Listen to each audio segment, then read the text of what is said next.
और AlCl3। Some important compounds P block में chemical and physical properties portion में है, रिमेनिंग पोर्शन रिलेट है, बट फिर भी कुछ पॉइंट्स हम लोग डिस्कस करते हैं। सबसे पहले जो इंपॉर्टेंट कंपाउंड्स हमारे पास है वो हाईलाइट ले लेते हैं। What happen when these elements react with halogen, इसके एलिमेंट अगर हाइलोजन के साथ रिएक्ट करेंगे तो ये बना देगा EX3। For example BCl3, AlCl3, like GaCl3, InCl3 and TlCl3। Thallium का ऑक्सीडेशन नंबर +1 स्टेबल है तो ये बनाता है। But the point is that ये जो कंपाउंड दिख रहे हैं ये कैसे है, इनके पास वैलेंस इलेक्ट्रॉन कितने हैं? 3 एल्यूमिनियम से और 3 क्लोरीन से सिंगल सिंगल, तो 6 वैलेंस इलेक्ट्रॉन है and therefore they are Lewis because they are electron deficient, they are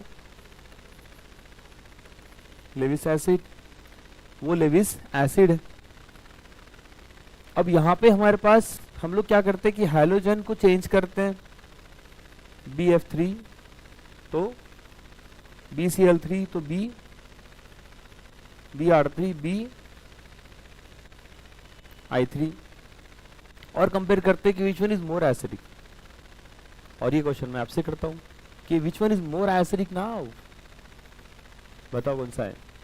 अब ऑप्शन तो ये ऑब्वियसली रिजेक्ट हो जाएंगे, ऐसे केस में फर्स्ट और लास्ट दो ऑप्शन में से एक को जाना है ना। BI3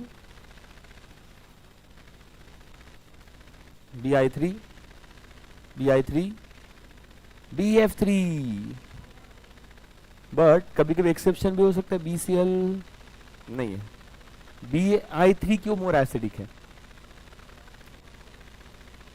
बॉन्ड लेंथ ज्यादा है तो बॉन्ड डिसोसिएशन थोड़ी ना हो रहा है इसमें कि HF HCl HBr HI में बैक बॉन्डिंग तो सब करते हैं, नो डाउट बैक बॉन्डिंग होती है इसमें। इलेक्ट्रॉन डिफिशिएंट अपने आप को सफिशिएंट बनाने के लिए ये बैक बॉन्डिंग करते हैं, नो डाउट। तो बैक बॉन्डिंग से क्या extent of back bonding BI3 में कम है, बैक बॉन्डिंग का जो एक्सटेंट है वो BI3 में कम है। और इनकेस ऑफ BA2P है जिसका नियर अबाउट सेम साइज है, बट यहाँ पे 2P और यहाँ पे 5P इनका साइज डिफरेंट है, देयरफॉर ये बॉन्डिंग नहीं बना सकते एंड इतने अच्छे से ओवरलैपिंग नहीं होता, तो एक्सटेंट ऑफ ओवरलैपिंग इसका कम होता है। एक्चुअली क्या है कि यहाँ पर इसके पास 6 इलेक्ट्रॉन है और इलेक्ट्रॉन चाहिए, बट यहाँ पे कैसा होता है बैक बॉन्डिंग से इसको पैसा इजीली मिल जाता है, बट यहाँ पे ये हेल्प नहीं कर पाता। आई थिंक इसके पहले अपन ने एग्जाम्पल लिए थे। तो which one is more acidic? Yes, this one is more acidic, BI3. You should remember this point कि लेविस एसिड है। अब बोरॉन के हैलाइड ने तो अपने आप को स्टेबल करने के लिए बैक बॉन्डिंग बना दिया। अच्छा, बैक बॉन्डिंग से इफेक्ट क्या हुआ ये समझते हैं। अगर बैक बॉन्डिंग नहीं होती तो सिंगल बॉन्ड रहता था, single bond character, single bond, but back bonding हो जाने से एक बॉन्ड और बन गया, यानी double bond character, partially double bond character. अच्छा, पार्शियल डबल बॉन्ड कैरेक्टर आ जाने से बॉन्ड लेंथ पे क्या इफेक्ट होता है? कम होती है। तो जो बॉन्ड लेंथ नॉर्मल होनी चाहिए थी उससे इसकी बॉन्ड लेंथ कम होंगी, राइट? तो क्या इफेक्ट है बैक बॉन्डिंग से? बॉन्ड लेंथ क्यों कम हो जाती है? बैक बॉन्डिंग होती है, back bonding nothing but pi bond बनता है, पाई बॉन्ड बनने से पार्शियल डबल बॉन्ड कैरेक्टर आ जाने से बॉन्ड लेंथ कम हो जाता है। अब ये तो इसमें है BF3 में या फिर BCl3 में, अदरवाइज सारे हाइलाइट बोरॉन के। और जब ये रिएक्ट करता है अमोनिया के साथ, ये बड़ा इंपॉर्टेंट स्ट्रक्चर रिएक्शन हमें दिया है NCERT ने, तो इसके स्ट्रक्चर के बारे में क्या बोलते हो? कैसा है स्ट्रक्चर BCl3 का? BCl3 का structure trigonal planar with hybridization and with bond angle 120, they are electron deficient molecule. And what do you think about this one? Tetra pyramidal है, लोन पेयर है ना. और sp3 hybridization with one lone pair and 107.5 due to one lone pair. So what do you think about ammonia and BCl3? Which one is electron sufficient and which one is electron deficient? ये BCl3 electron deficient. And what do you think about ammonia? कितने electron है? Nitrogen के 5 और hydrogen से 3, कितने हो गए? 8. तो इलेक्ट्रॉन सफिशिएंट और इलेक्ट्रॉन रिच. 8 इलेक्ट्रॉन तो है ही, साथ में लोन पर भी है, घर है, बंगला है, गाड़ी है, साथ में बैंक बैलेंस. बैंक बैलेंस मार रही तो फिर तो कोई टेंशन ही नहीं है. फिर ना घर चाहिए, ना बंगला चाहिए, ना बैंक बैलेंस चाहिए. माँ है, सब कुछ है. बट यहाँ पे इसके पास यस है ना. तो बैंक बैलेंस इसलिए बोलता हूँ क्योंकि लोन पेयर उसका पैसा है, इसलिए बैंक बैलेंस बोल रहा हूँ. तो अब ये इलेक्ट्रॉन रीच है, ये इलेक्ट्रॉन रीच अटैक करेंगे इलेक्ट्रॉन डेफिशिएंट पर. इलेक्ट्रॉन रीच इलेक्ट्रॉन डेफिशिएंट के साथ अटैक करेगा. तो इसने अपने इलेक्ट्रॉन डोनेट किए, दोनों ने मिलकर क्या बना? Coordinate bond. Very good. And उससे अब क्या हो जाएगा कि ये जो यहाँ पे क्लोरीन है, अब देखो इस बोरॉन को कितने इलेक्ट्रॉन है ऐसा फील हो रहा है. कितने बॉन्ड उसने बना दिया? 4. एंड देयरफॉर उसके बाद वैलेंस इलेक्ट्रॉन कितने हो गए? 8. यानी 2 4 6 8. तो अभी वो इलेक्ट्रॉन डिफिशिएंट रहा क्या? नहीं. अब सबसे पहले इसके हाइब्रिडाइजेशन के बारे में बोलते हैं. Hybridization of BCl3 boron in this complex is called as adduct. और इसमें अटकना नहीं है आपको, एडक्ट. यस, अटकना भी नहीं है.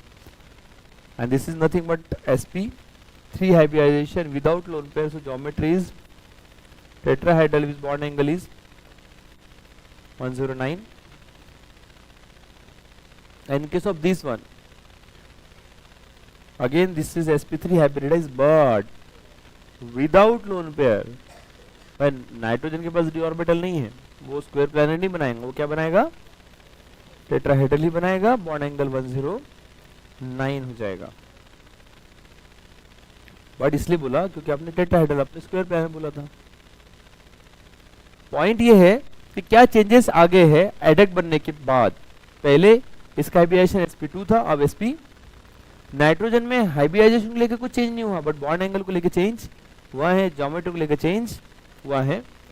हम लोग डिस्कस करते हैं बॉन्ड लेंथ को लेकर क्या चेंज हुआ होगा बोरॉन क्लोरीन के. यहाँ पे बोरॉन क्लोरीन क्या है? बैक बॉन्डिंग होने से, डबल बॉन्ड कैरेक्टर हो जाने से बॉन्ड लेंथ छोटी है. यहाँ पे बैक बॉन्डिंग क्यों हो रही थी? उसका रीजन क्या था?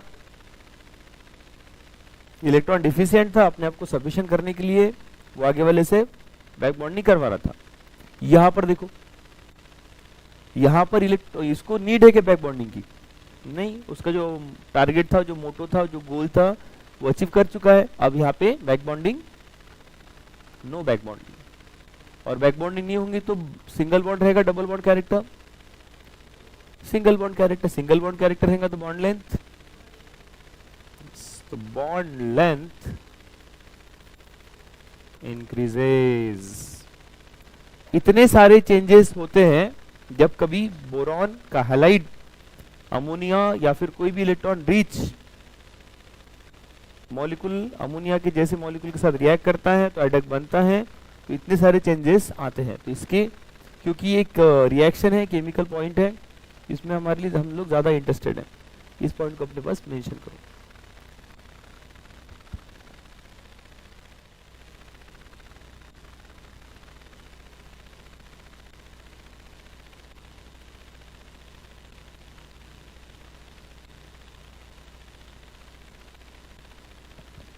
तो हाइलाइट डिस्कशन के बाद हम लोग बोरॉन के हैलाइड की डिस्कशन के बाद एल्यूमिनियम का halide AlCl3, this is also electron deficient molecule, और ये भी अपने आप में कुछ ऐसा अरेंजमेंट करेगा कि जिससे वो स्टेबल हो जाए, because this is also unstable. Lewis acid, even बहुत सारे अगर जगह देखोगे आप जहाँ पे लेविस एसिड की जरूरत होती है तो वहाँ पे AlCl3 यूज करते हैं। फॉर एग्जाम्पल ESR रिएक्शन हम लोग देखेंगे कि मैक्सिमम केस में ESR में हम लोग AlCl3 को as a Lewis acid use करते हैं, एज इलेक्ट्रोफाइल प्रिपेयर करने के लिए AlCl3 हम लोग यूज करते हैं, है ना। फॉर एग्जाम्पल अल्काइल हैलाइड है, अराइल हैलाइड, या फिर अगर हम बेंजीन ले ले, बेंजीन है उसमें क्लोरीनेशन कर रहे हैं, इन प्रेजेंस ऑफ क्या करते हैं AlCl3 लिखते हैं। ये AlCl3 क्या करवाता है, इस क्लोरीन का क्लोरीनियम आयन बना देता है, और फिर रिएक्शन आगे बढ़ती है। तो ऐसे रिएक्शन में ये AlCl3 लेते हैं। बट यहाँ पे AlCl3 का स्ट्रक्चर कुछ ऐसा हम लोग बनाएंगे, मैं ऐसे लिखूँ तो कोई प्रॉब्लम AlCl3 को, अगर होगा तो मैं ऐसे लिखूंगा, आपको पता है ना। अब दूसरा AlCl3 मैं ऐसे बना रहा हूँ, ऐसे लिख सकता हूँ। अब इस टाइम आप कुछ बोल ही नहीं रहे हो क्योंकि आपको पता है कि मैं ऐसे लिखूंगा, ठीक है। अब यहाँ पे क्या है कि ये इस एल्यूमिनियम क्लोरीन के पास क्या है, लोन पेयर है, ठीक है ना। ये इलेक्ट्रॉन डेफिशिएंट है, वो इलेक्ट्रॉन रिच है, क्या होगा, ये अपने इलेक्ट्रॉन डोनेट करेगा, दोनों मिलकर शेयर करेंगे, क्या बनेगा, कोऑर्डिनेट बॉन्ड बनेगा, और यहाँ पे दो मॉलिक्यूल इसके एक दूसरे से कंबाइन हो जाएंगे और ये डाइमर बना देगा, डाइमराइजेशन हो जाएगा। And now the hybridization of this aluminium is, what is hybridization of aluminium in this Al2Cl6, it's sp3 hybridized without lone pair. Aluminium के पास कोई लोन पेयर नहीं है, क्लोरीन के पास है, and now it's a tetrahedral molecule, ठीक है ना। तो AlCl3 यहां से देखने पे अपने को क्या लगता है कि उसका स्ट्रक्चर कैसा होगा, trigonal planner, but actually trigonal planner नहीं है, वो कैसा है, टेट्राहाइड्रल है, क्योंकि वो गैसेस स्टेट में प्लानर है, बट अदरवाइज बाकी स्टेट्स में वो अपने आप में डाइमराइजेशन जाके टेट्राहाइड्रल अरेंजमेंट बना रहा है। अच्छा, यहाँ पर कितने इलेक्ट्रॉन है, दो, और एटम कितने एटम ने बनाए, दो, तो दो एटम दो electron, two centred two electron, ऐसे कितने बॉन्ड, 1 2 3 4, यस कितने, 4 bond, two centred two electron, 1 2 3 4। And now listen, यहां से लेकर यहां तक, यहां पे से ट्रेन के लिए जाने के लिए रास्ता है। अब हमें ट्रेन जा रही इधर से, तो अब क्या करना है, एक साइड से दूसरी साइड जाने के लिए अपन क्या करते हैं, एक ब्रिज, तो ये ब्रिज है, या फिर उसके अपोजिट वाइस वर्सा, बट ये ब्रिज है। अब यहाँ पर this is called as bridging bond. तो यहां से लेकर यहां तक कितने इलेक्ट्रॉन इन्वॉल्व हुए, यहाँ पे इधर में 2, इधर में 2, और एटम कितने हैं, 3, तो एटम कितने, 3 सेंटर्ड 4 इलेक्ट्रॉन्स, ऐसे 2 है। This is speciality of this Al2Cl6, ठीक है ना। अब यहाँ पे इस एल्यूमिनियम को देखो, इधर में 4, और 2 2 3 4, और 5 6 7 8, तो इस एल्यूमिनियम को ऐसा फील हो रहा है कि अभी उसका ऑक्टेट कंप्लीट है, दैट्स द रीजन वो ये क्या कर रहा है, जुगाड़ वर्क कर रहा है, ये वो सब अपने आप में डाइमराइज हो रहा है। The reason is that for the stability purpose, okay. तो काफी एक्सपर्ट से ही अपने आप में ये सब चीजें करने में। तो ये है AlCl3 को लेकर पॉइंट। अब पॉइंट क्या है कि बोरॉन का हैलाइड डाइमर नहीं बनाता, एल्यूमिनियम का हैलाइड डाइमर बनाता है। बोरॉन एल्यूमिनियम गैलियम का हैलाइड भी डाइमर बनाता है, बट बोरॉन का क्या बता रहा है पॉइंट, एनोमैलस बिहेवियर, ये उसका एनोमैलस बिहेवियर बता रहा है। नाउ द नेक्स्ट, बोरॉन का हाइड्राइड लेते हैं, हाइड्राइड ऑफ बोरॉन BH3, क्या है नाम, बोरेन, एन, दोनों को डाइमर कर दो, डाई बोरेन, B2H6, ये बोरॉन के पास वैलेंस इलेक्ट्रॉन कितने होते हैं?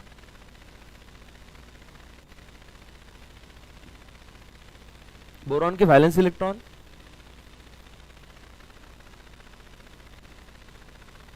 यस, बोरॉन के वैलेंस इलेक्ट्रॉन 3 है। ये 1 इलेक्ट्रॉन इस साइड में, इसके साइड में 2 इलेक्ट्रॉन, इधर में 1 इलेक्ट्रॉन, इधर में 2 इलेक्ट्रॉन। और हाइड्रोजन के पास कितने वैलेंस इलेक्ट्रॉन होते हैं? 1। तो ये 1 1, इसके 1 1 इलेक्ट्रॉन, इसके 1 1 इलेक्ट्रॉन। तो यहां पर जो एक नॉर्मल बॉन्ड बन जाएगा, यहां पर एक नॉर्मल बॉन्ड बन रहा है, कितने इलेक्ट्रॉन, कितने बॉन्ड, कितने atom? 2 atom 2 electron. So this is called as 2 centred, और this is nothing but the normal bond. 2 centred 2 electron, this is normal bond. Now in case of boron, boron के पास total 3 electrons होते हैं, उसमें से कितने use कर लिया उसने? 2, उसके पास रिमेनिंग है 1। और हाइड्रोजन के पास भी रिमेनिंग है, हाइड्रोजन तो एक ही रहता है उसके पास, रिमेनिंग का क्या एक ही रहता है सर 1। तो हाइड्रोजन, तो हाइड्रोजन के 1, हाइड्रोजन के 1। And now this boron hydrogen boron, boron hydrogen boron, boron hydrogen boron, boron hydrogen boron. इसमें अब क्या है? Yes, first of all this is normal bond, 2 centred 2 electrons. ऐसे कितने बॉन्ड्स? ऐसे 4 bonds. This is normal bond, 2 centred 2 electron, it's a 4 bond, normal bond. Terminal hydrogen ऐसे bond बनाते हैं, but this hydrogen nothing but bridging hydrogen. तो bridging hydrogen कौन से bond बनाते हैं? 3 सेंटर्ड 2 इलेक्ट्रॉन, एंड वो कितने हैं? वो भी 2 है। तो ये है अपने points. And this bond is also called as, एक फ्रूट के नाम पे इसका नाम है, this is called as not mango, mango तो पीपल होते हैं, ठीक है। तो ये बॉन्ड का नाम क्या है? This is banana bond, right, banana bond. But this banana bond is also called as, एक फ्रूट हो गया, अब एक रिलेशंस, रिलेटिव्स है ना, मम्मी नहीं, पापा नहीं, इट्स अ ताऊ, ताऊ, ताऊ, दिस इज ताऊ बॉन्ड, या ठीक है। सो this is about B2H6 BH3 diborane. Diborane में बोरॉन का हाइब्रिडाइजेशन क्या है? तो अगर sp3 है तो वो 2 डायमेंशनल होगा कि 3 डायमेंशनल होगा? और ये अगर यहाँ पे एक ऐसे बॉक्स बन रहा है तो उसमें इसका एंगल कितना होगा? क्या लगता है? अगर ये ऐसा एक स्क्वायर बन रहा है तो उसमें उसका एंगल कितना दिखेगा? 90 थोड़ा ज्यादा होता है, 97 के आसपास हो जाता है। और ये वाला जो एंगल है ना, यस, ये 120 से थोड़ा सा आसपास रहता है, 120 के आसपास। But the point is that यहाँ पे इस बोरॉन का हाइब्रिडाइजेशन क्या है? sp3 है, तो sp3 का मीनिंग होता है 2 डायमेंशनल 3 डायमेंशनल। सो ये 2 डायमेंशनल मॉलिक्यूल के 3 डायमेंशनल मॉलिक्यूल है। तो out of 4, 2 on the same plane, 1 above the plane and 1, तो इसमें से ये 2 प्लेन पर है, ये अबोव द प्लेन और ये बिलो द प्लेन है। इधर भी ये 2 on the plane, 1 above the plane and 1, तो प्लेन पर कितने एटम है? 1 2 3 4 5 6। This is above the plane, this one is below the plane. So this is the structure of B2H6 and that. अच्छा, एक और पॉइंट क्लियर करो अब। तो बोरॉन का हाइड्राइड डायमर बनाता है, यस और नो? यस, बट उसका हैलाइड डायमर नहीं बनाता। एल्यूमिनियम का हैलाइड डायमर बनाता है, यस, बट उसका हाइड्राइड डायमर नहीं बनाता। ये सब उल्टा पुल्टा चलेगा इसमें। बनाओ इसको।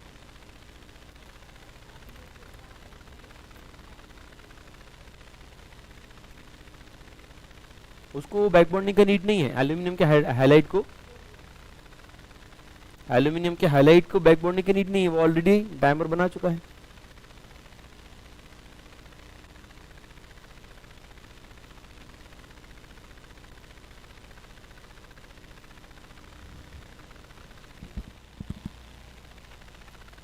बोरॉन के एक और कंपाउंड के बारे में डिस्कस करते हैं, जो कि कौन सा है, ये जो डायबोरेन है, डायबोरेन B2H6, इसको पानी में डुबो दो, डुबुक छपैक, बोलो क्या मिलेगा, boric acid H3BO3 BOH thrice, and therefore ये कितने OH नेगेटिव रिलीज करेगा,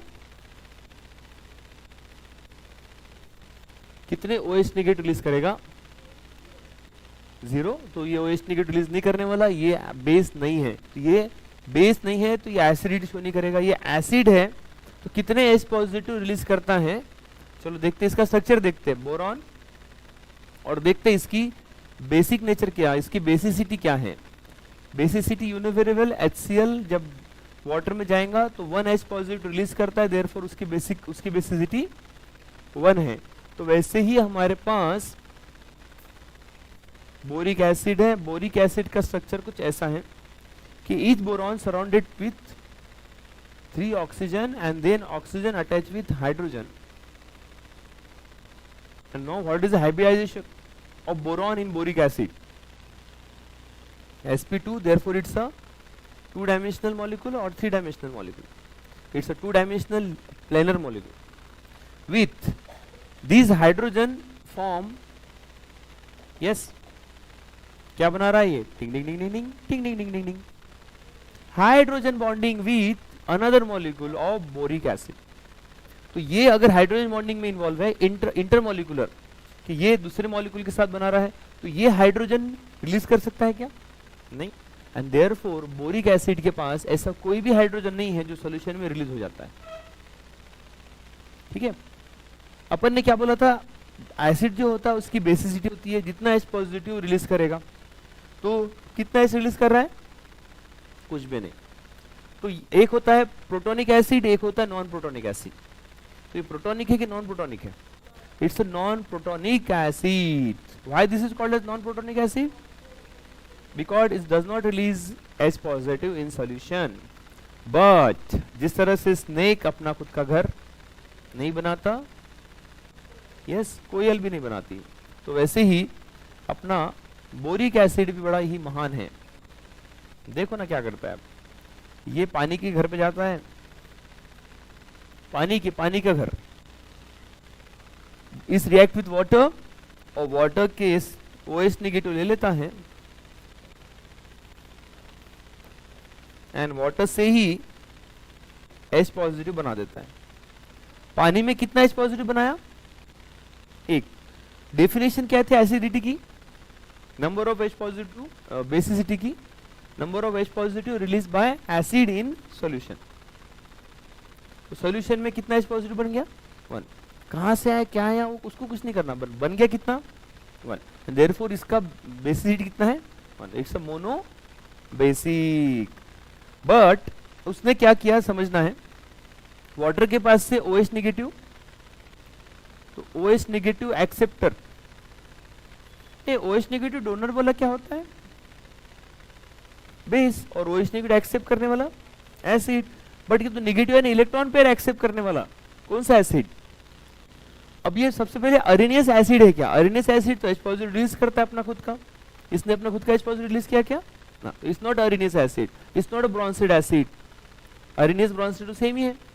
तो ये लेविस कैसा हो गया, it's a electron pair acceptor, it's a Lewis acid. तो ये लेविस एसिड है पहले, फर्स्ट पॉइंट। सेकेंड पॉइंट कि इसका it's a non protonic acid,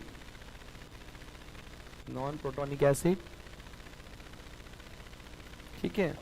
but इसका थर्ड पॉइंट ये है कि ये इसकी बेसिसिटी कितनी है, ये मोनोबेसिक है। एंड इसका एक और पॉइंट कि ये वीक है कि स्ट्रांग है, ये एक वीक मोनोबेसिक एसिड है, ये स्ट्रांग एसिड नहीं है। इसका यूज बोरिक एसिड का यूज है ना, और एंटीसेप्टिक जैसे यूज करते हैं, एज वेल एज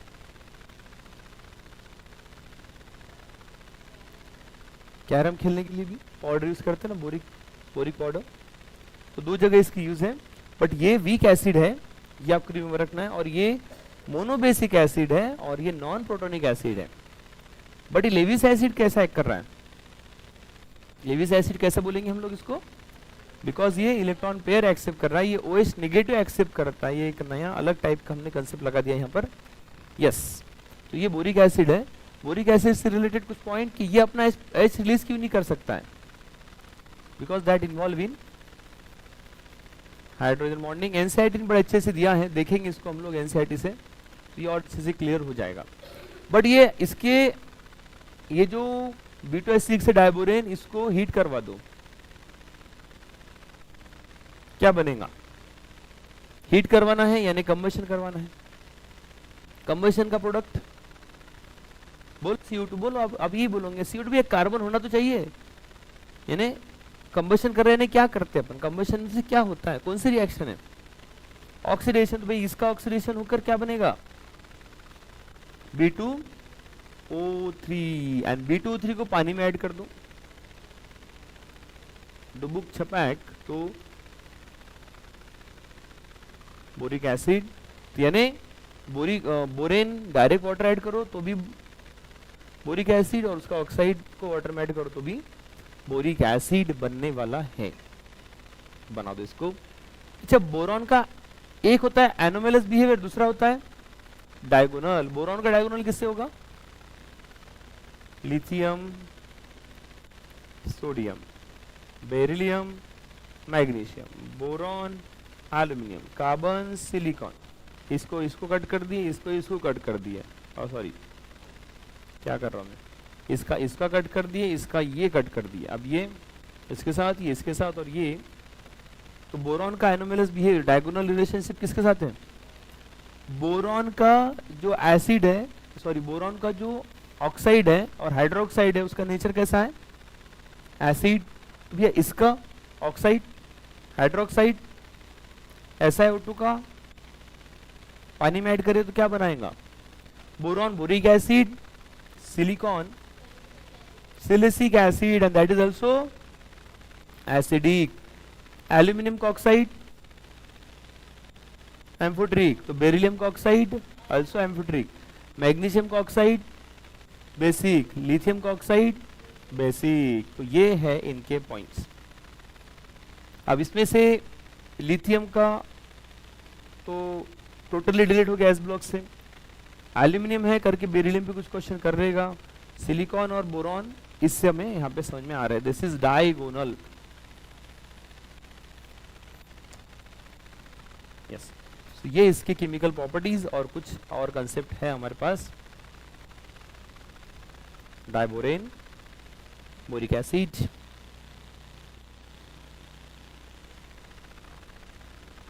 चलिए बढ़ते आगे। ये तो हो गया अपना कुछ इंपॉर्टेंट कंपाउंड्स और उसके कुछ केमिकल प्रॉपर्टीज देखेंगे, एनसीईआरटी से देख लेंगे। अच्छा, ये एल्यूमिनियम का यूज क्या है? एनसीईआरटी में बड़े अच्छे से किया है। अच्छा, बुलेट प्रूफ वेस्ट, ठीक है ना, यानी जैकेट्स बनाना है बुलेट प्रूफ, ठीक है, तो उसके लिए बोरॉन को यूज करते हैं। और फायर प्रूफ क्लॉथ्स, ऐसे कपड़े जिसमें आग न लगे, तो उसके लिए यूज करते हैं एल्यूमिनियम को। That is given in NCERT. Okay, अच्छा वो सिंदूर के बारे में कुछ पता है? संतूर नहीं रे, संतूर नहीं, सिंदूर। एक चुटकी सिंदूर की कीमत क्या है? यस, बता दो बाबू क्या है? Pb3O4, राइट, याद रखना। तो ये सिंदूर है, इसका ये केमिकल फॉर्मूला है उसका। हाँ, ये मिलता है।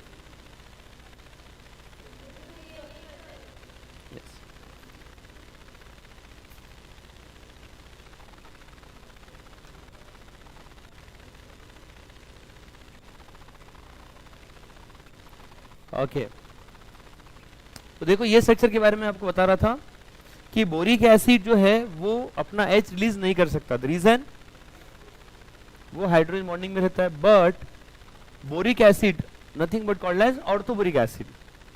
फॉस्फोरिक एसिड नहीं, वो एक्चुअली क्या है, ऑर्थोफॉस्फोरिक एसिड। ये अब सोच रहे होंगे ऑर्थो वगैरह क्यों लगाया, तो ये टर्म्स है ऑर्थो, पायरो, मेटा, ठीक है ना। ऑर्थोबोरिक एसिड को हीट कर दिया तो क्या बनता है बेटा, मेटाबोरिक एसिड। उसको और हीट कर दिया तो क्या बनता है, बोरिक ऑक्साइड। किसी भी चीज को ज्यादा हीट कर दो तो वो ऑक्साइड बन जाता है, बस खत्म। किसी भी चीज को अगर हीट करोगे तो फाइनल प्रोडक्ट क्या रहेगा, हीट कर रहे नथिंग बट ऑक्सीडेशन कर रहे, तो ऑक्सीडेशन करने में उसका ऑक्सीडाइज, वो ऑक्सीडाइज हो जाएगा, ठीक है। हीट कर दी। अच्छा, एक पॉइंट, बोरॉन को कंबशन में लेके गए तो उसका एंथैल्पी ऑफ कंबशन की वैल्यू कैसी है, एक्सोथर्मिक है, एंडोथर्मिक है, भैया एक्सो ही होगा क्योंकि ये तो कंबशन है ना। And second, most of the higher boron are also spontaneously flammable in air. और पॉइंट ये यहाँ पे दिया, it burn in oxygen releasing an enormous amount of energy. तो बोरेन जो है जब हीट होता, रिलीज होता, मतलब जब इसको एयर के साथ लिख जाते हैं ना, यानी इसको जब जलाते हैं ना, तो बहुत ज्यादा अमाउंट ऑफ एनर्जी रिलीज करता है। ये थ्योरेटिकल क्वेश्चन आए थे। बट डायबोरेन होता कैसा है, कौन से स्टेट में होता है, B2H6। क्या लगता है आपको, solid, liquid, gas, diborane, borane, diborane, क्या लग रहा है, सॉलिड और लिक्विड और गैस। एक एक रिजेक्ट करते, गैस तो नहीं लगता, देखकर सॉलिड है एकदम, डायबोरेन तो नाम देखकर लगता नहीं सॉलिड होगा यार, ये तो गैस तो होगा ही नहीं। अब लिक्विड और गैस में से आपको लिक्विड लग रहा, आपको सॉलिड लग रहा, but the reality is that inside is the difference, inside is difference. मैं क्या बोल रहा हूँ, तू क्या बोल रहा है, कौन क्या बोल रहा है, मैटर नहीं करता। हाइट कम है, हाइट ज्यादा है तो भी मैटर नहीं करता, तो यहाँ पर इनसाइड डिफरेंस है।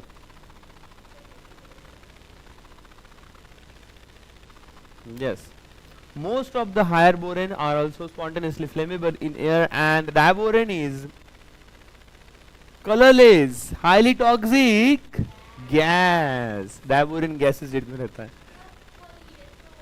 ठीक है। वो वो तो ऐसे ही आपको कंफ्यूज करवाने के लिए कि यार क्या होगा, तो डायबोरेन कौन सी स्टेट में है, गैसियस स्टेट में रहता है, याद रखना। एक गैसियस और इस पॉइजनस गैस है,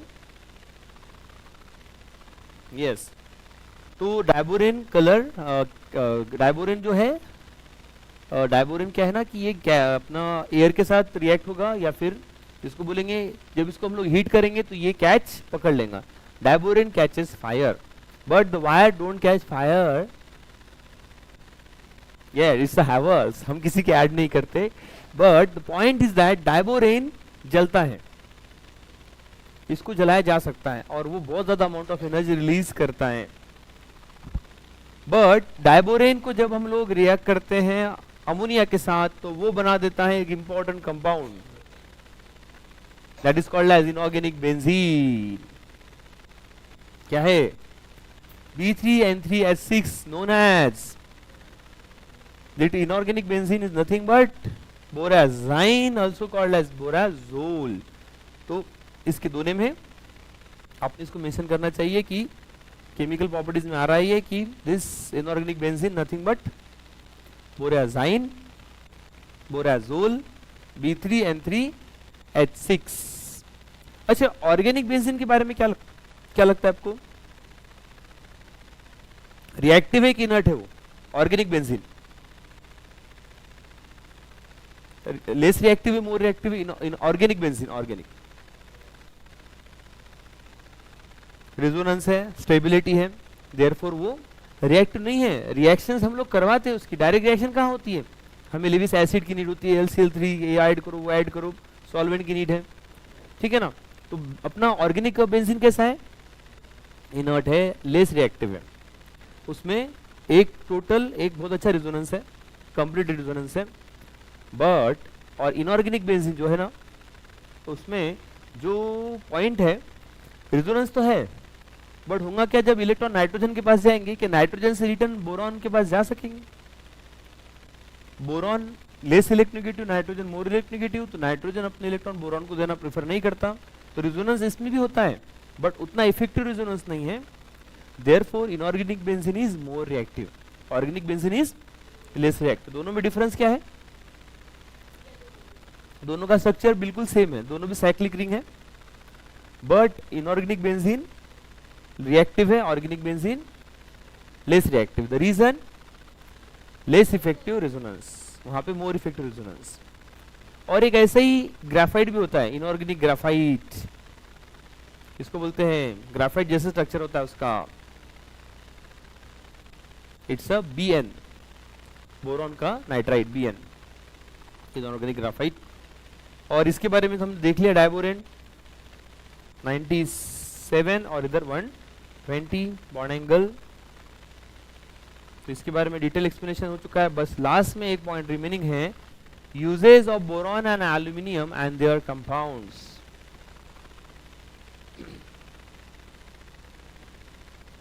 बोरॉन के बारे में दिया है सबसे पहले कि boron fibres are use in making bullet proof vest and light composite material for aircraft. Aircraft में भी इसको यूज करते हैं। बोरॉन की तो आइसोटोप्स है B10, B11, हमें पता है उसके बारे में। Borax is also used as a flux for soldering materials as well as Pyrex glass बनाने में, heat resistance glasses. Pyrex glass बहुत अच्छे ग्लास होते हैं, क्या कर रहे हैं वो, उसका रोल क्या है? The main industrial application of borax and the boric acid is the manufacturing of heat resistant glasses. कौन से ग्लासेस? पायरेक्स ग्लास, इस पे भी बहुत सारे क्वेश्चन आते हैं। एंड और आगे जाकर जाएंगे हम लोग, तो यहाँ पे कुछ एल्यूमिनियम की यूजेस दिया होगा। एल्यूमिनियम जो है इसका कलर कैसा है? बट उससे पहले ऑर्थोबोरिक एसिड के बारे में दिया है कि ये क्या है, एक एंटी सेप्टिक है, जिसके हम लोग डिस्कस कर रहे थे। एल्यूमिनियम जो एक सिल्वरी व्हाइट मेटल है, मेटल होगा तो स्ट्रेंथ भी होगी, टेंसाइल स्ट्रेंथ होगी, कंडक्टिविटी वगैरह होगी। बट एल्यूमिनियम की जो कंडक्टिविटी है ना, देखो उसके बारे में पॉइंट दिया यहाँ पर, as compare to copper the electrical conductivity of aluminium is, है तो है ही, is twice than that of copper. और कहाँ पे यूज करते हैं इसको? एल्यूमिनियम को इंडस्ट्री में यूज करते हैं, और ये बहुत सारे एलॉय बना देता है, कॉपर के साथ, Mn के साथ, Mg के साथ, सिलिकॉन के साथ, Zn के साथ। और आगे देखो, और एक बहुत इंपॉर्टेंट पॉइंट मिलने वाला है। एरोप्लेन वगैरह के बारे में कुछ पता है? एरोप्लेन में यूज करते बोलते हैं उसको, aeroplane and the transportation industry में एल्यूमिनियम के एलॉय को यूज करते हैं, ठीक है ना। तो इस तरह से ये कुछ चीजें हैं ग्रुप 13 से रिलेटेड। जैसे ग्रुप 13 से रिलेटेड पॉइंट्स है, वैसे ही ग्रुप 14 का होगा, तो टाइम क्यों वेस्ट करें, चले ग्रुप 14 पर। बताओ ग्रुप 14 कौन सी family? We are the family carbon family. Carbon family के elements carbon, silicon, germanium, stannium and plumbium, Sn and Pb। जो कॉमन ऑक्सीडेशन स्टेट होगी +4 एंड दूसरी oxidation state +2, and in case of +2 किसमें stable? Pb में। +2 में अगर वो stable है तो +4 में कैसा रहेगा? तो +4 से कहाँ आएगा? तो कौन से रिएक्शन में आएगा? रिडक्शन में आएगा। तो कौन सा एजेंट होगा? तो PbCl4 +4 में है, देयरफॉर वो एक गुड ऑक्सीडाइजिंग एजेंट है। वेयर एज स्टैनियम Sn किस में स्टेबल होगा? +4 में, +2 में अनस्टेबल है, तो +2 में वो कौन सा एजेंट रहेगा? क्योंकि +2 से +4 जाएगा, ऑक्सीडेशन में जाएगा और रिड्यूसिंग एजेंट रहेगा। वही कहानी जो मुझे आपको बार बार है सुनानी। पहले अपन ने देखा किसका? थैलियम का और इंडियम का देखा, +3 से +1, +1 से +3।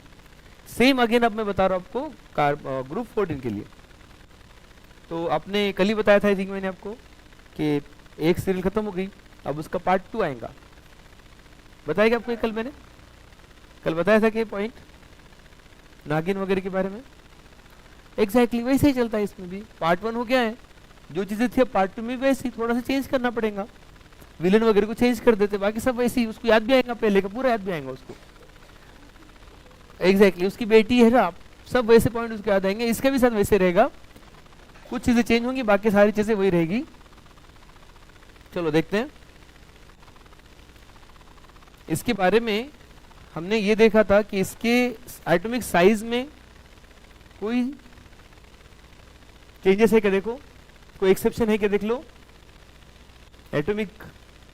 Atomic radius, covalent radius smoothly increase होगा, हमारे लिए अच्छा है, हमारे लिए अच्छा है, बहुत अच्छा भैया, इंक्रीज होते रहो।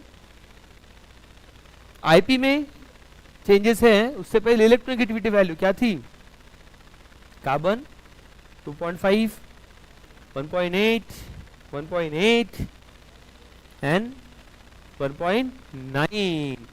ये काहे 1.8 से 1.9 कैसा, क्यों, इनर्ट पेयर इफेक्ट। अगर ऐसा होता है तो अब आईपी में बहुत सारे चेंजेस होने वाले हैं।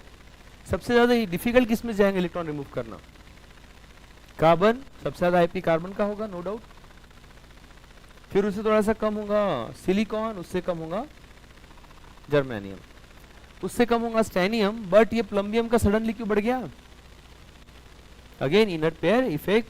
अच्छा फर्स्ट आईपी से सेकंड आईपी के बारे में क्या बोलते हो आप, हाई होती है, और सेकंड से थर्ड, तो ये सबका होता है कि कोई एक्सेप्शन होता है इसमें, एक्सेप्शन नहीं होते हैं। फर्स्ट इलेक्ट्रॉन रिमूव करने से डिफिकल्ट होता है ऑलवेज सेकंड इलेक्ट्रॉन को रिमूव करना, सेकंड इलेक्ट्रॉन से रिमूव करना से डिफिकल्ट होता है थर्ड इलेक्ट्रॉन रिमूव करना, ठीक है।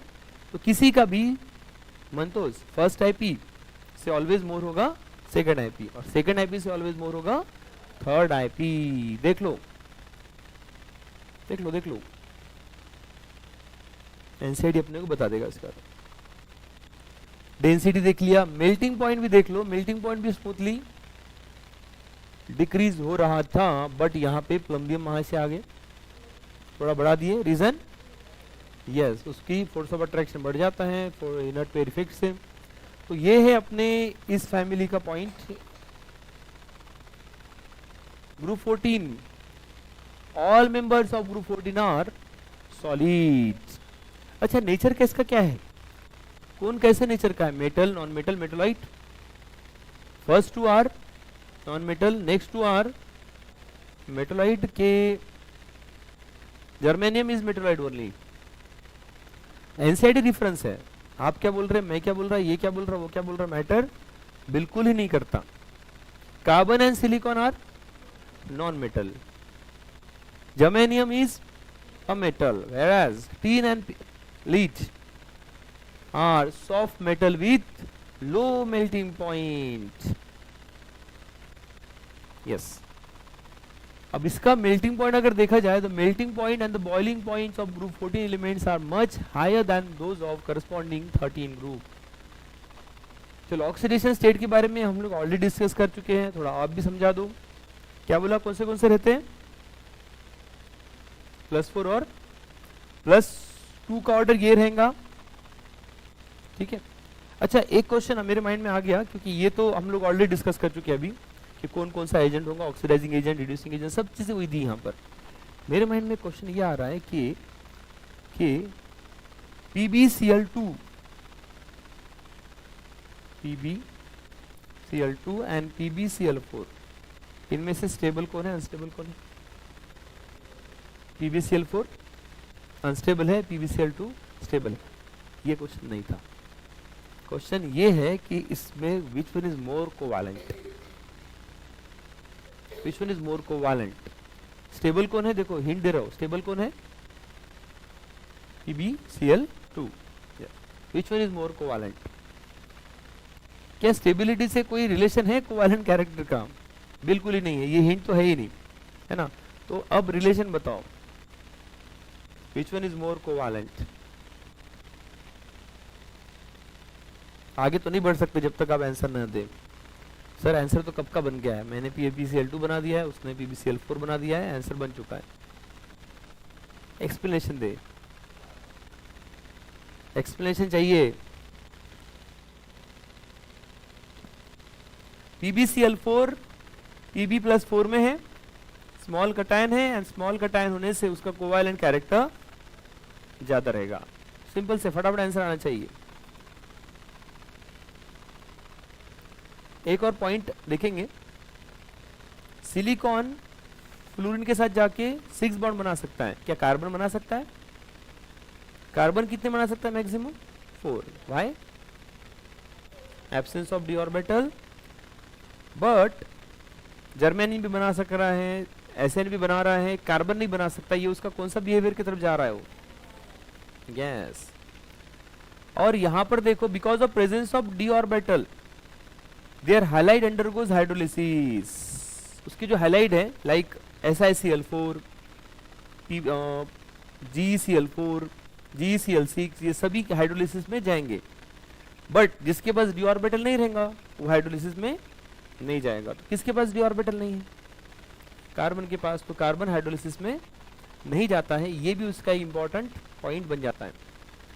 इंपॉर्टेंट पॉइंट ये है कि ऑक्साइड्स के नेचर, कार्बन की तो ऑक्साइड है, कौन से?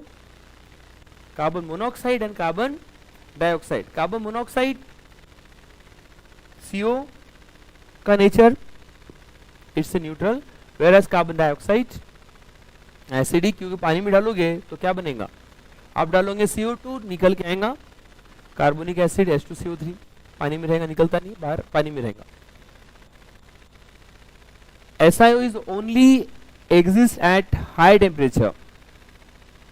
Oxide of higher oxidation state are generally more acidic than those in lower oxidation state. ये स्टेटमेंट से आप एग्री करते हो क्या? सर एनसाइड दे दिया तो बिल्कुल राइट ही होगा, but concept, oxides of higher oxidation states of elements are generally more acidic than those in lower oxidation state. Obviously, as oxidation number increase, electron deficiency increase and acidic character. For example, SO2, SO3, which one is more acidic? यही एक गुलाब जामुन बढ़ेगा ना तो acidic character बढ़ेगा। The reason is that acidic oxidation number बढ़ता है तो electron deficiency बढ़ती है। The oxide of CO2, SiO2 and GO2 are क्या है? whereas SnO2 and PbO2 are amphoteric. पता था ना, ट्रिक में आता है कि दोनों भी है। एंड CO का नेचर न्यूट्रल, GO का थोड़ा सा एसिडिक ही है, whereas SnO and PbO are, यानी Sn के दोनों ऑक्साइड, Pb के दोनों ऑक्साइड कैसे है?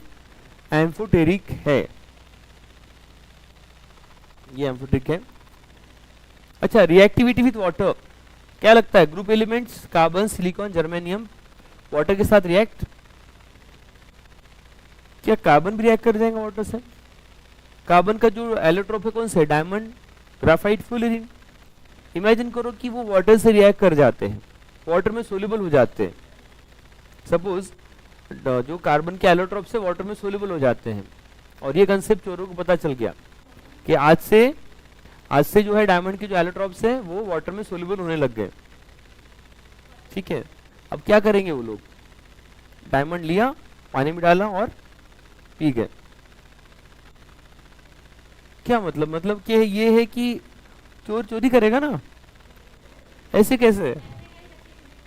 ठीक है, पानी को उसमें डाल देगा, डिजॉल्व हो जाएगा, बट एक्चुअल में ऐसा होने वाला नहीं है।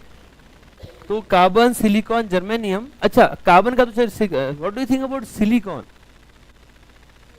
रेती, कल से आज से रेती भी रिएक्ट होने लग गई पानी के साथ। ठीक है, और पता चला कि सारे घर जो है ना, जैसे ही पानी आ रहा है डिजॉल्व हो रहे हैं। ये कार्बन, सिलिकॉन वो रिएक्ट नहीं करते हैं। जर्मेनियम भी, बट टीन डिकम्पोज होता है, वो भी नॉर्मल वाटर से नहीं। कब? ये बड़ी ही इंपॉर्टेंट रिएक्शन है, याद रखना इसको। क्या बना देता है? SnO2 बना देता है और क्या रिलीज करता है? Whereas, अब देखो कार्बन, सिलिकॉन, जर्मेनियम तीनों रिएक्ट नहीं किए, Sn ने रिएक्ट किया, वो भी हाई टेम्परेचर पे। अब Pb भी रिएक्ट करना चाहिए क्योंकि टॉप टू बॉटम रिएक्टिविटी बढ़ रही है, बट Pb बोल रहा है according to NCERT unaffected by water. Reason भी दिया होगा आगे, probably due to protective oxide layer formation. ठीक है ना, तो ये पॉइंट है, इसको टू बी कंटिन्यू और भी करेंगे, बट एक लास्ट पॉइंट बता दूं जो हम लोग डिस्कस कर रहे थे, ये वाला। सिलिकॉन का हैलाइड पानी में डालोगे तो उसका क्या बनेगा, सिलिसिक एसिड बनेगा। क्लोरीन का हैलाइड पानी में डालोगे, कार्बन का हैलाइड पानी में डालोगे, क्या होगा, काहे जब इसका हो सकता है Cl को रिप्लेस करके OH आ सकता है, तो यहाँ पे भी Cl से OH क्यों नहीं होता, बिकॉज ऑफ ये भी नॉन पोलरी है, ये भी नॉन पोलरी है, ये भी नॉन पोलरी है। एनोमैलस बिहेवियर बोलने सफिशिएंट नहीं है, रीजन दो, reason is that absence of d orbital. अभी थोड़ी देर बोला था कि हैलाइड का हाइड्रोलिसिस होने के लिए डी ऑर्बिटल चाहिए, इसके पास डी ऑर्बिटल है, उसका हाइड्रोलिसिस हो गया, इसके पास डी ऑर्बिटल नहीं, इसका हाइड्रोलिसिस नहीं होगा। ऐसे छोटे छोटे पॉइंट को पढ़ना है, समझना है, इसको टू बी कंटिन्यू कल करेंगे, बट आज के लिए इतना सफिशिएंट है। तो चलो दोस्तों, अपने यहाँ पे क्लास खत्म होता है। आपको अगर ये वीडियो पसंद आए होगी तो इसको लाइक कीजिए, चैनल को सब्सक्राइब कीजिए और इसको ज़्यादा से ज़्यादा लोगों तक शेयर कीजिए। बाकी हम लोग कल मिलते हैं, चलो बाय।